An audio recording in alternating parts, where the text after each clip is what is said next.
fluctuating wildly. Different ISOs that I'm placing this at, or sorry, for the different. Hello, welcome to my channel. This morning I'd like to do a quick video about my journey from auto settings to using manual mode. So this video is kind of for the beginners, or maybe even for the hobbyists who've had a camera for a while but just don't like straying away from auto. I'm hoping this is helpful, and let's just dive right in. One of the things that I've really started to discover is settings for taking sunrises and sunsets that I've really started to enjoy. And this came completely by accident. I was using my X100V when it was my only camera, and I wasn't doing a YouTube channel, and I was just practicing with this camera. I was just trying to become better at photography. And one of the things that I noticed when I would go out to take a photo of like a sunset, or even a really cool like light sunlight hitting the edge of a cloud, or any of those kinds of photos, the camera would always give me results that were just too bright. The scene was too bright. It didn't enhance the color the way I was looking for. So my eyes would also see the bright scene, but I saw in the highlights a lot more color than I was getting on my camera.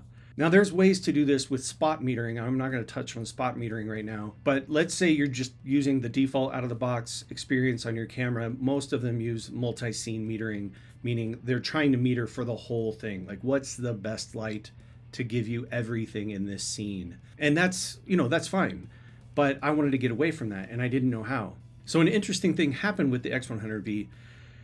For a few weeks, I was walking around and I accidentally had engaged my ND filter. It's built in on the X100V, and I didn't know what an ND filter was.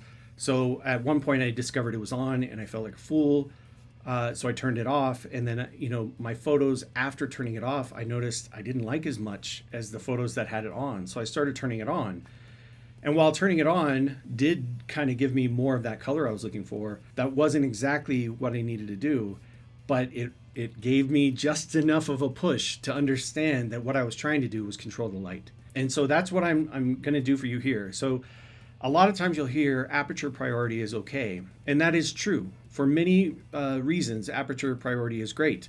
If you have a subject that you're aiming it at, if you're trying to say this tree or this person is what I'm after, then using aperture priority is really great, because you can still create that separation and get that really, soft background and things like that, while also maintaining good light. So aperture priority is really good for those situations. But in the situation I'm talking about, you need to control the light even more. You need to essentially override your camera. You need to do more than what it's willing to do. I have with me here the X-T5 with my 23mm 1.4 on it, and everything is set to auto right now. Now, for cameras that don't have dials on the top, what you're looking at is your ISO setting, your shutter setting, and your aperture setting. So wherever your dials or buttons are for those, familiarize yourself with those things because that's what you're going to need. The ISO you're going to ignore. You're going to set that to auto.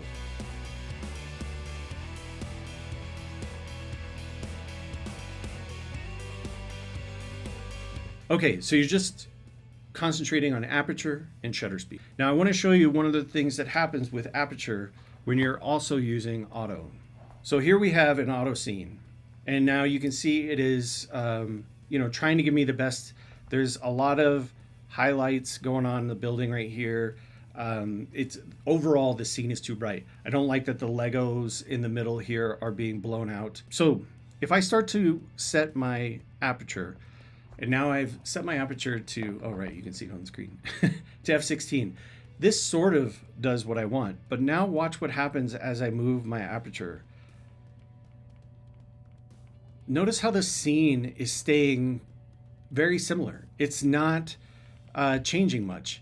And that's because you'll see the SS number there is fluctuating wildly to try to compensate for the different aperture ranges. So I really need to take control here. What I like to do is go to the aperture that I think I'm going to want to shoot at. So here I've set my aperture to f2.8. You can see it in the bottom. Now I'm going to take my shutter and change it from auto to the highest number. And on my camera, that's 8,000.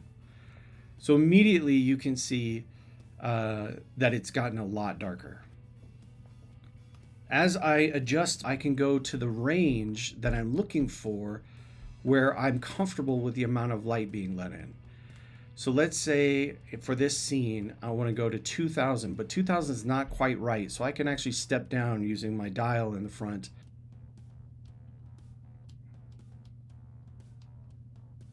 Okay, so now you can see the detail in the Legos.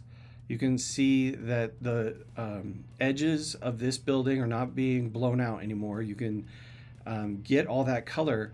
And now this scene is much more what I'm looking for when I go out. Now, if I take this photo and I play it back, there's my photo. And this is the kind of photo that I would take in a sunrise or sunset scene. This is my kind of style. This is sort of me trying to help you understand that you can use your aperture priority the way you would normally use it, you know, if you're venturing into aperture priority, but then just, you know, when there's a scene where you just want some more of that color, when you want to really enhance that color, take a moment to step through your shutter speed. So set your aperture where you want it, and then start playing with your shutter speed to see the different levels of light. And this is literally you taking control. I think that's it. Hopefully, maybe you learned something. If you liked this, please remember to like and subscribe. It always helps. I thank you so much for watching, and I hope to see you in the next one. Bye.